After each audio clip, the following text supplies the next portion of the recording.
जियो जियो बहुत अच्छे।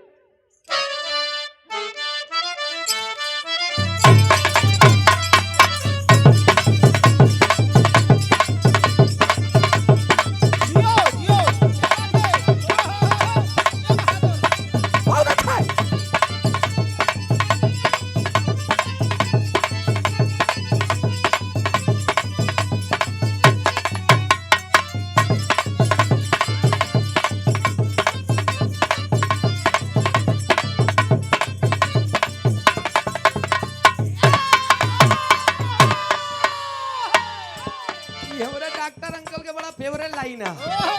एक फेसबुक पर लाइव देखी तब वो कही एक जरूर गाई दे भाई क्या, लेकिन आज दिन में नहीं गावे पाए हम लोग। ए भैया या ए काका कोनो दुल्हन घरे के अकेले ही रहे बेचारी लड़की, ओकर बाबू जब ओकर बियाह फान दे ना, फ्रिज के वारंटी गारंटी कागज, पंखा के, कूलर के, टीवी के, वॉशिंग मशीन के, सब चीज लई आए के जब अपने बिटिया के दई देहन, सब चीज के वारंटी गारंटी कागज पाई के लड़की सोचत बस सबके तो बाबू हमार वारंटी गारंटी दई देहन, हमहू के विदा करत है हमार कौन वारंटी गारंटी कागज बा। लेकिन वो दिमाग लगाए के एक स्टाम्प मंगाए के ओकर चेस्ट पॉकेट में डाल ले। और जब पहुंची अपने ससुरे, दुल्हा जब 9 बजे रात आए तो दुल्हा के पहले हाथे में कलम पकड़ाए तो कहा एक बात का बताए का हमारे साथ,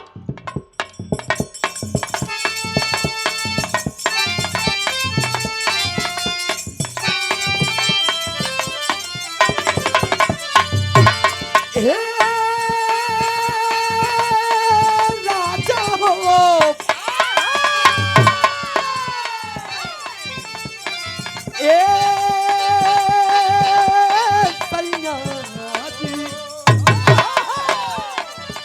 कहा दुल्हन भले शादी करके अइला टच नहीं कर दे,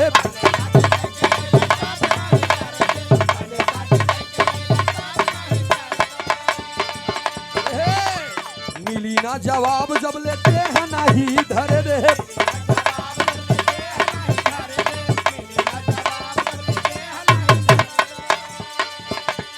भले शादी करके अइला टच नहीं करे दे, मिली ना जवाब जब लेते हैं नहीं धरे दे। सुना कितना दिन ले चलाईबा ई वारंटी लिखी देता, कितना दिन ले चलाईबा ई वारंटी लिखी देता, कमरा इतना जोर से झटका मारे का जरूरत है। हम नाचीला नहीं है बेनी भैया, लेकिन नाचने वाले का जवाब देते हैं लेकिन नाचित नहीं। इतना बड़े की बिरहा अलग है, ऑर्केस्ट्रा अलग बा, नौटंकी अलग बा, सुंदर कांड अलग बा। क्यों चाहे कि हम ऑर्केस्ट्रा में बिरहा गाई ली तो करे औकात नहीं बना, हिम्मत ही बा। क्यों चाहे नौटंकी में बिरहा गाई दी तो करे बस के बात, लेकिन बिरहा में हम नौटंकी कही दी, ऑर्केस्ट्रा वाला काम कैली, लेकिन हो ही ना चाहिए। अब दूध एक बिलासपुरी गाने से लोग दिखावे लोगों के नाची, हम नाची चली। ए भैया ये हमरे दरोगा भैया के लड़का डांस करी बहुत चौचक। मार साहब बतावा तो कितना दिन ले चलाईबा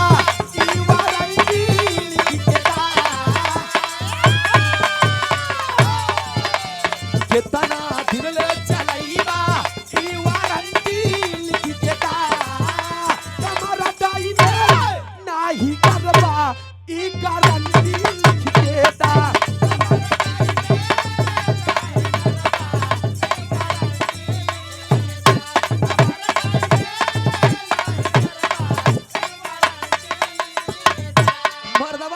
सुना सुना ये हमार जानू हर घरी हरी हरी लागलू, हर घरी हरी हरी लागलू, सोना साड़िया में परी लागलू,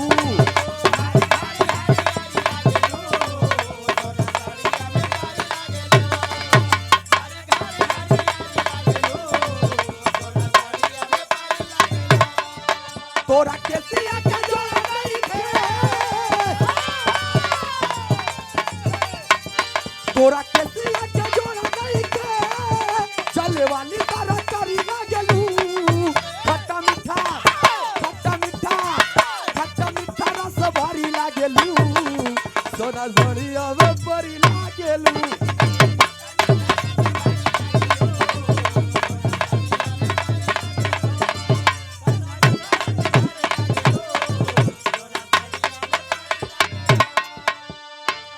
दिन पे आइल बानी बाबा भेट आइल बानी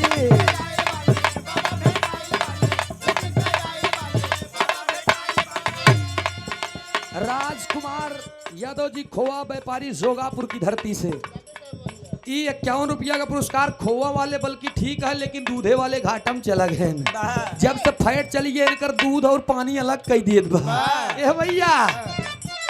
दिन पे आइल बानी बाबा भेट आइल बानी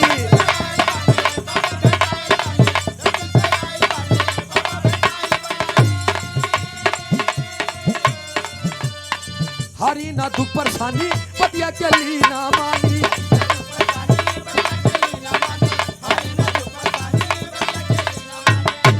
दिन पे आइल बानी बाबा भेट आइल बानी हरी ना दुख परेशानी पतिया चली ना मानी तब लड़की कहे तू ना वाते जोड़े बाबा हम गोड़े लागा तानी तू ना वाते जोड़े बाबा हम गोड़े लागा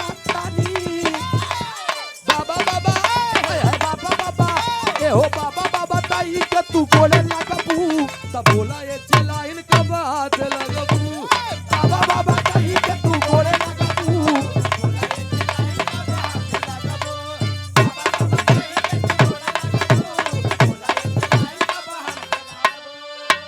तू ता पूरा लगा वाला जोर हो तू ता पूरा लगा वाला जोर हो कमजोर हो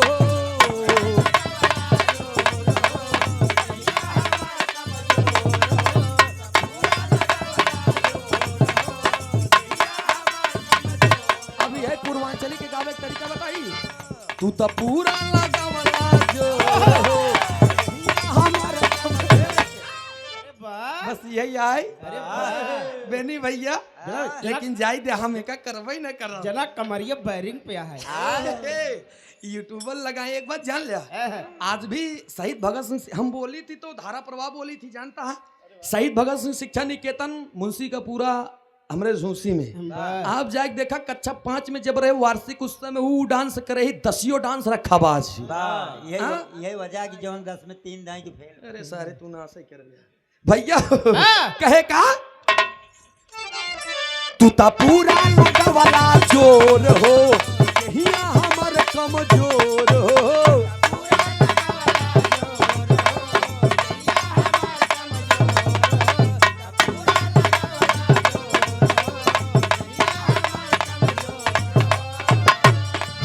तू ता पूरा लगा वाला जोर हो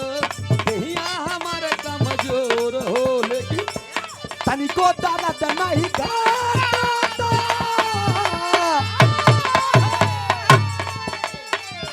आगे तनिको दर्द नहीं गाता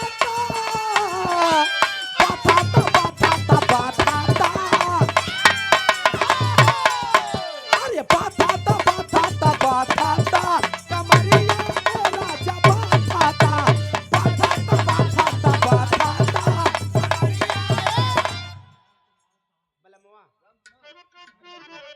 और ये आदरणीय आप सम्मानित श्री राम कुमार कहां से भैया साउंडी से हाँ 11 रुपये पुरस्कार बहुत बहुत नमस्ते बा प्रणाम बा आशीर्वाद की चाह बा कहे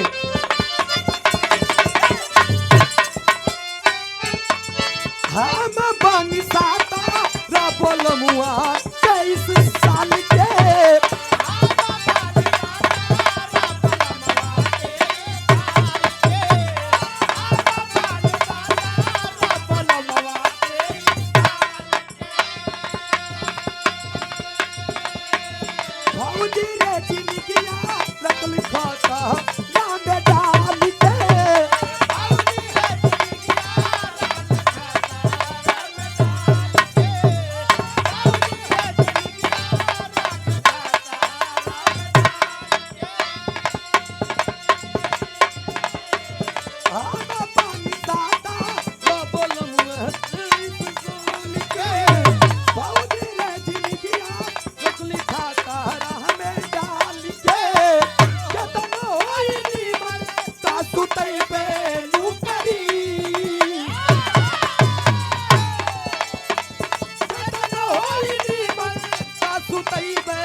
ताना फराक बाप मरिया में कमरिया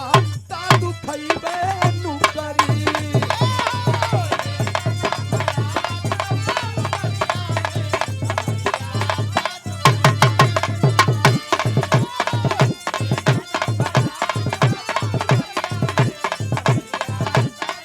मेहरारू का तो सुना सुना ये सैया भाग्य पांजन जान तुम्हारा हो भाग्य पांजन जान तुम्हारा हो अभी से अपन रहन सुधारा हो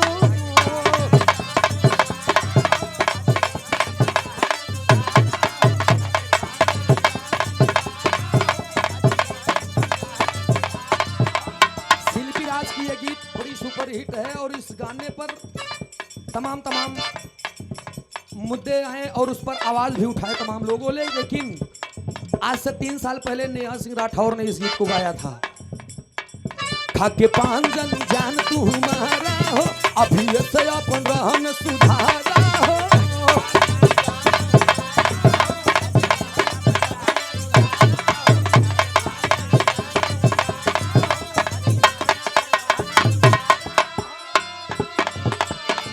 खाके पांजन जान तुम्हारा हो अभी से अपन रहन सुधारा हो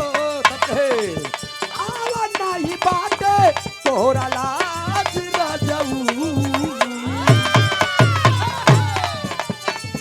आवा नहीं बाटे तोरा लाज राजऊ छान छान बदले छान छान बदले तोहारो मिजाज राजऊ धोखेबाज राजऊ उड़न बाज राजऊ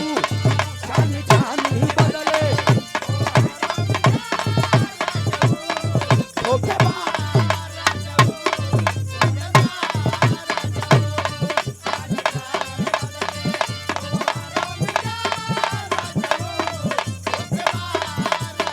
यही भाव पे एक लाइन हमारे कवि जी ने लिखा है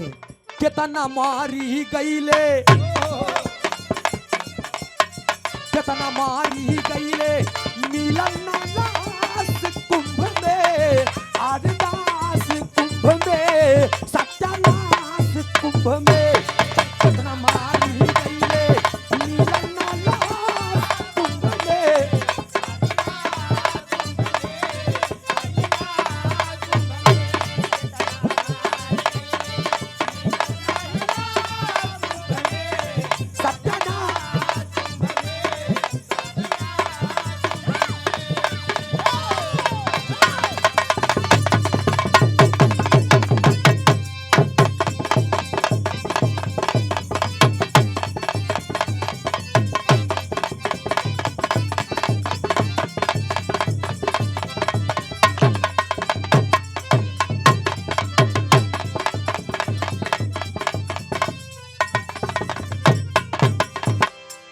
आइए उधर से भी रहा आप लोगन के सुने के मिला चारों युग के आयु